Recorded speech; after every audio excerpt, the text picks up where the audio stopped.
Hello and welcome to Mahendras.com, the Brahmastra for Success. Today we'll discuss ST number 64 of SSC CGL and our subject is English. Now let's proceed with the questions. Here, the first part we will deal with is comprehension, which is the toughest part in SSC CGL. You don't have to get nervous when you come through the passage or the comprehension portion. We'll have a short trick for you, which will make it very easy to go through the comprehension passage without even reading the full comprehension. How to do it? First, you'll have to go through the questions. Now, we'll have to go through the question first. And what the question asks for? It says, when did the global financial crisis took place? We don't have to go through the option. First, you have to skim out the keywords from here. What are the keywords? The keyword out here is global financial crisis. Now, our keyword is global financial crisis, and you have to remember it, what the question asks for. We have to find this word, the global financial crisis, in the passage or the comprehension. Now, let's get back to the passage. So here it starts for. So our question was, when did the global financial crisis took place? As you can see in the third line, beside 2008, it is given global financial crisis. So here is our keyword, and the question was, when did the global financial crisis took place? As we can see, it took place in 2008. So you can mug it up from here and get back to the question and mark the answer.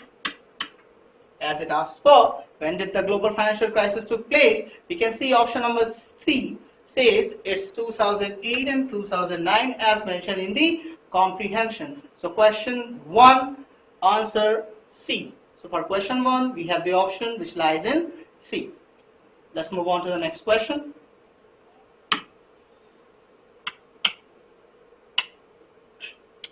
Now, PM has targeted the previous government for. Now the question asks, what did the PM targeted the previous government for? We have two keywords here. The first is the PM and the second is the previous government. We have to find these two keywords in the passage or the comprehension given. Now here, the Prime Minister in Lok Sabha, he repeatedly attacked the former government for failing to create enough jobs. Now our question was, what did the PM targeted the previous government for? Here lies the answer. He repeatedly attacked the former government for failing to create enough jobs. So our answer is failing to create enough jobs. You don't have to go through the question. You don't have to go through the passage at all. You just have to mug up the keywords and find it in the passage so that you can easily answer it without going through the passage, which is lengthy in all means. Going to the question. So PM has targeted the previous government for. We know the answer. He has targeted the previous government for failure to create jobs, and our option lies in point number C. So option C is our answer for the second question. So we didn't go through the passage at all. We just have to mark up or remember the keywords, and then we have to skim it out in the passage or the comprehension. Moving on to the next question. What the next question asks for, which quarter of 2014 recorded job losses? So here, as you can see, the keyword is 2014 and the job losses. So 2014 and the job losses is our keyword out here. We just have to remember these two words, and we have to go back to the passage and skim it out from there where these two words lies. Now, so here it is. So in the last quarter of 2015 recorded job losses. So in fact, the last quarter of 2015 recorded job losses, but our question was, in which year or in which quarter of the 2014 did job losses happened. But here it is given that the last quarter of 2014 there was job losses recorded. So in here we can't find anything about the job losses in 2014. So we can confirm from here that in 2014 there no job losses has happened out there. So we have to go to the question and find. Okay, we have our answer out here. As it was not mentioned in the passage, we can say that in question number 3, for question number 3, there were no job losses. It is not given in the passage. We can mention it out here with option number D. We can go through the option number D with the option number D. Why we can go with the option number D? Because it was mentioned in the passage that in 2015 there was recorded job losses in the quarter, but there was no mention of 2014, so you can go with the option D. So moving on to the next question. What has been the overall job creation in 2014? What has been the overall job creation in 2014? Now here our keyword is job creation and 2014. You just have to remember these two words and go through the passage or the comprehension. 2014. Here it is, 2014, and the lower than 4.9 lakh new jobs in 2014. So the question was, what has been the overall job creation in 2014? We know the overall was less than 4.9 lakhs, my bad, 4.9 lakhs it is. So 4.9 lakhs lies in the option number C. We can go with this option. So the answer for question number 4 is C. Moving on to the next question. What has been the main objective of PM economic planning? So here again we get the keyword PM and economic planning. PM and economic planning. We just have to find these two words in the passage or the comprehension.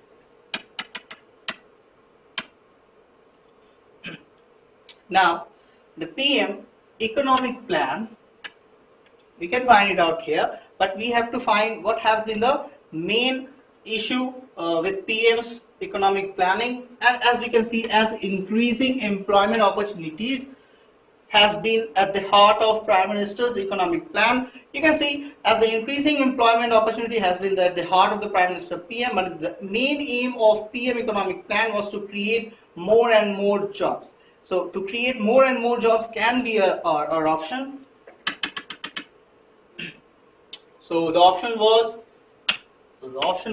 increasing the GDP, increasing the job, increasing the employment opportunity, and developing the skill and entrepreneurship. So our option lies in option number C, increasing the employment opportunity. So answer for question number 5 is option number C.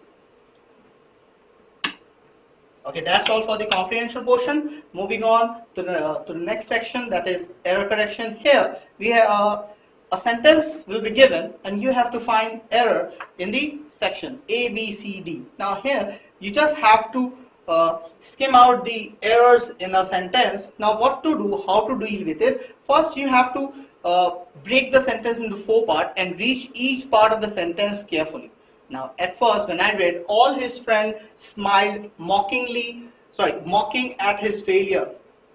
That is, all his friends smiled mocking at his failure. Now all his friends, I see no error out here. Now when we move to the next section, the next part, that is smiled mocking. Smiled is a word and mocking is an adjective. Now word and adjective may come together, but here it seems absurd. Now why so? Smile should be modified. How all his friends laughed? All his friends laughed mockingly. Here mockingly will modify the smile. How they smile? They smile mockingly. So the correction would be mocking should be replaced by mockingly, which is an adverb. The adverb will modify the verb smile. So our option will be option number B. Moving on to the next question. I'm tired of listening at his flattering words. I'm tired of listening at should be replaced by 2. I'm tired of listening to his flattering words. Here at should be replaced by 2. As a simple logic, listening to someone, listening to something. That should be here, at should be replaced by 2. So our correct option lies in option number B. That's it. Moving on to the next part. Hearing the noise, he stopped himself at once. So when we read through the sentence, hearing the noise, we don't find any error out here. He stopped himself. Now there are some words which do not accept reflexive pronoun after them. For example, stop is such kind of word which do not accept or do not admit any reflexive pronoun after them. For example, other such words are keep, conceal, qualify, spread, rest, move, hide. These are all the words which do not accept reflexive pronoun after them.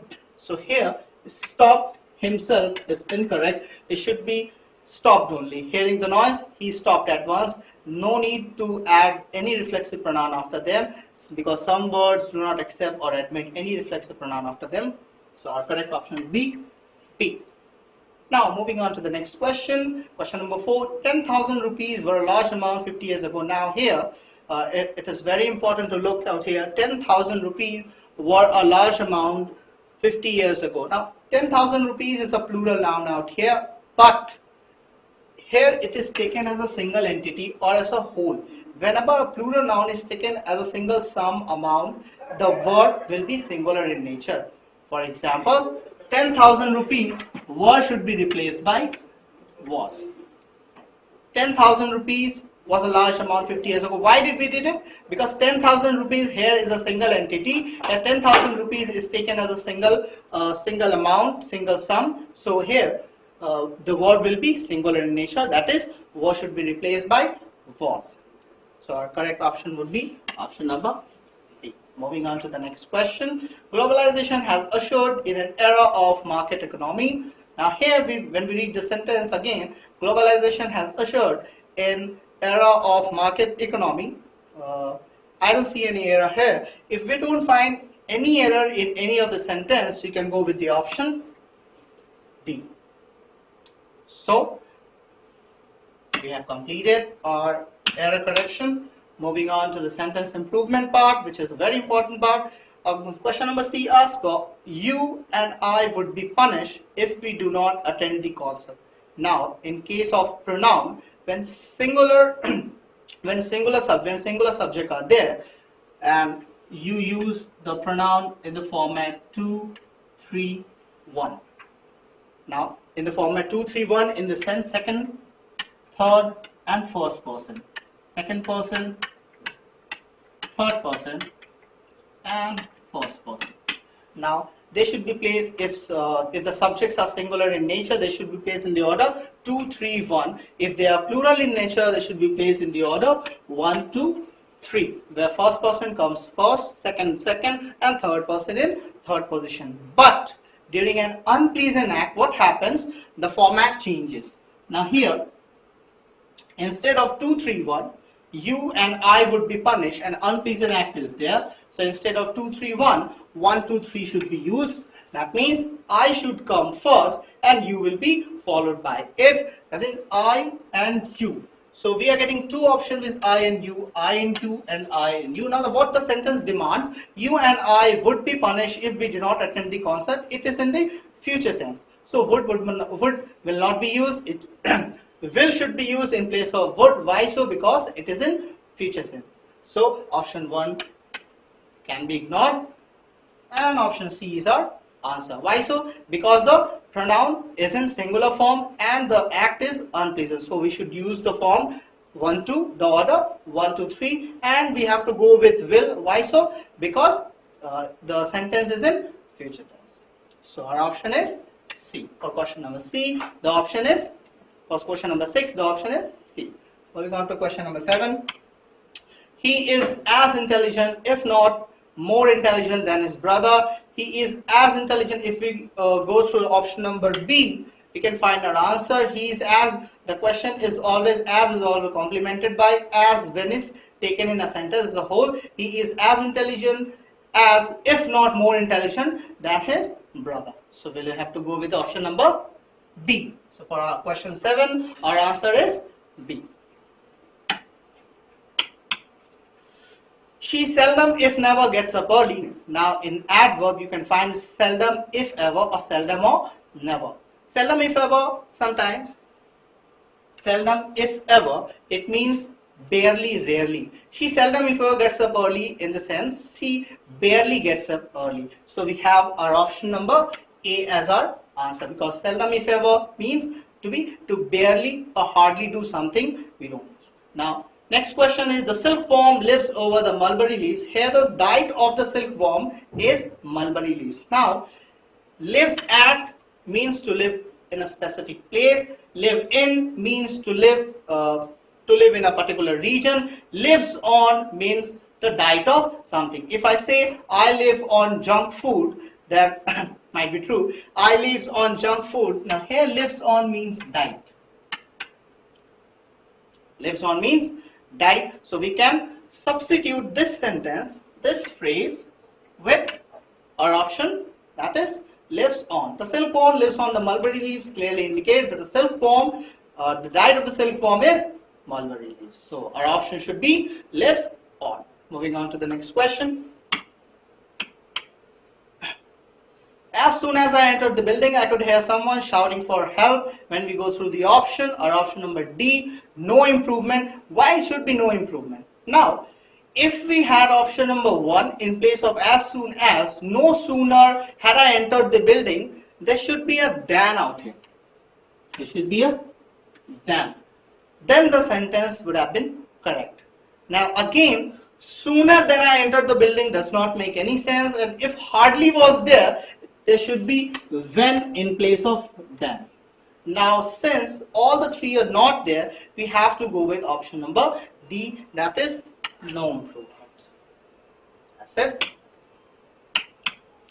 Moving on to the next question. Now we have synonyms with a. Now in SSC CGL they give only loan vocabulary. Now the easiest way to go through the loan vocabulary is to mug up SP Bakshi or Link to Paramount. You can go through any of these two books, which is very important, or you can go through the DG pages or the DG notes or the vocabulary on our website Mahendra Guru. Now let's start with question number 11. Languid. Languid literally means to be lazy, to be of laxity nature. Now when we go through the option, garrulous means to be talkative, obnoxious means offensive, lethargic, that is our laziness, lethargic, so our correct option is lethargic. Mitigate now here means to divide or to get lessen. Divide or to lessen in any form. Now here, appease. Appease means to flatter someone, smoothen, to pacify, reserve, and elevate. Elevate here means to divide, abate, or lessen. So we can go with the option number D. Mitigate, that is tantamount to elevate. Now moving on to the next part, that is antonyms. Antonyms of the word vigilant. Vigilant means to be observant, to be very careful. Now when we go through the option number 1 is observant, that is synonymous to vigilant. Cautious, to be careful, that is also synonymous to vigilant. Callous, that is insensitive, and casual, that is just opposite of careful, that is careless. So we can go with the option D as an antonym of vigilant. Moving on to the next part, or the next question, question number 14, that is slander. Slander means to defame someone, to vilify him, to abuse, or to degrade someone. Now, when we go to slander, we have defame. Now, defame is synonymous. Malign is also synonymous to slander. Now, we have the option praise, which is just opposite of slandering someone. So, we can go with the option number A. Option A as our answer. So, that's all, friend. That's all. We have completed our discussion. Thank you for watching mahendraguru.com. You can subscribe us out here or like and comment. And don't forget to subscribe on mahendraguru.com for more discussion on ST. That's it. Thank you. Enjoy it.